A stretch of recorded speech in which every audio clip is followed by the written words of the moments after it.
I went to Home Goods because I was looking for something very specific. This is the one thing I need to get this mess off of my counter, and then, you know, the rest can be done slowly as I work on it, but literally know where to put this. So I went to Home Goods looking for something specific, found this woven basket for $8.99. It's nice and deep, and I didn't want the spices to be seen through, so there were a couple other baskets that I was looking at, but you could kind of see through them. And then there was one other one that was really pretty, but it didn't have as much of a cottage feel, farmhouse kind of cottage feel. I don't know if those two go together, I guess they could. But this one had the right kind of style that I was going for, the right price, and it was just perfect. There was only one. So I'm glad that I found that, so we can get this mess taken care of.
I've made some progress on the kitchen. I'll show you a little bit, but I feel like I'm at a standstill again, not necessarily because I need anything, just because I need to think about the next step. So I'm going to make some hamburger helper homemade.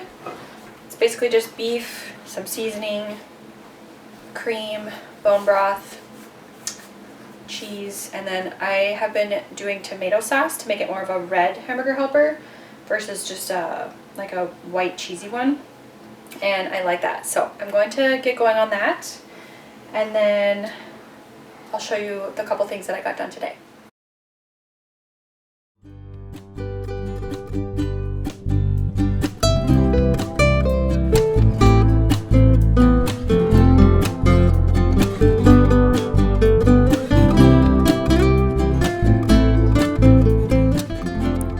So as I prep this night's dinner, I thought I would just show you a little bit more that I got done in the kitchen. But I feel like this is just homemaking, and maybe it's just my experience in homemaking because I feel like I'm talking about this a lot, but we have to be so patient in so many things, and because there are other needs that come first before, you know, making the kitchen as beautiful as I want it to be, it just takes so much time. So there's a lot of patience, and one of my friends commented on I think it was my last video of, you know, working on the kitchen and just to enjoy the process. And I think that that is so true. It's really hard when things are a mess, but if you can get to a point where you can still function in the home when you're working on a certain project, then it's a little easier to be more patient. But I think that's always my goal, and I get more frustrated if I can't get to a point where the house is still functional, especially the kitchen. Like if I'm working, you know, in the kitchen area, the table, we drop a lot of things on our table. It's kind of just like a catch-all space, and I have to constantly be working to keep it clean. And there's just certain times when life gets in the way or the mess is just too much, and then that's when frustration happens for me. But if you can get to a point where things are functional, even if it's not where you'd like it to be, then you can just take it day by day on your pursuits within the home. So I will show you what I have gotten done so far in the kitchen. This is still where I'm at the point of recording this voiceover too. So this is one of our pantries. I did a bunch of labeling on some jars, and even though you won't see them, I still like it to look pretty when I open this up. So this will stay covered, so it won't, you know, nobody's going to see it from the outside. So it doesn't have to be like necessarily as beautiful, but I need to put some tape over these labels because they're not sticking the greatest. But I have a top shelf of snacks and oils. And then on this second one, I have baking supplies and then just kind of random, like chia seeds, sugar, all that good stuff, coconut oil. And then on the next one down, I have bone broth, salt, and then canned goods and tomato products, which I don't have very much of, but ideally this would be all stocked up over time.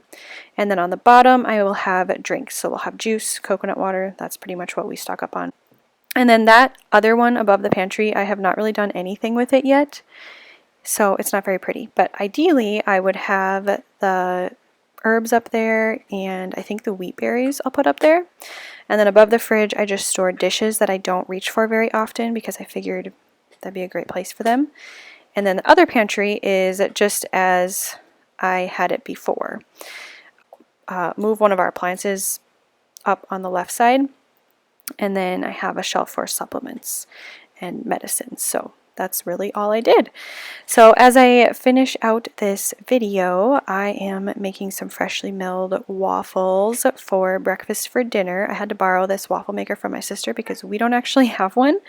We really need to get one. But I will link the recipe down below that I used. These were so delicious.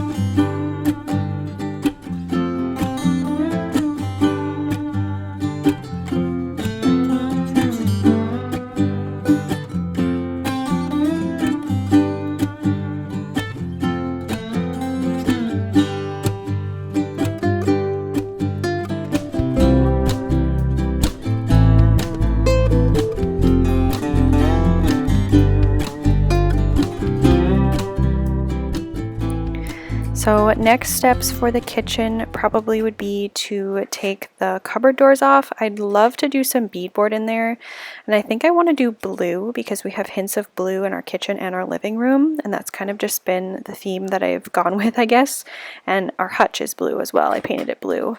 So I kind of want to keep up with that, but I'm not exactly sure. I have to talk to my husband about that, so we will see how it all pans out. But ideally, the doors will come off. And then even if I can't do the beadboard or I never get to it or whatever, I think I'd like to start looking for some fabric for curtains because I at least want to get some cafe curtains. That's what they're actually called. I just called them farmhousey curtains or something like that, but they are technically called cafe curtains, and that is what I'd like to do. So we will definitely be making more videos as this progresses, but like the last video said, this is going to take a very long time. We are definitely on a budget, and I'm not really doing like a kitchen renovation or anything. I'm just trying to make it feel more like a cottage kitchen, even though we live right in town, and I'm kind of just doing it with things that I already have, thrifting here and there, so I'm going to definitely have to keep practicing my patience, but that will be, I guess, a good lesson for us all. If you want to follow along, having to be patient with the process, but then also just for me having to be patient with my home the way that it is.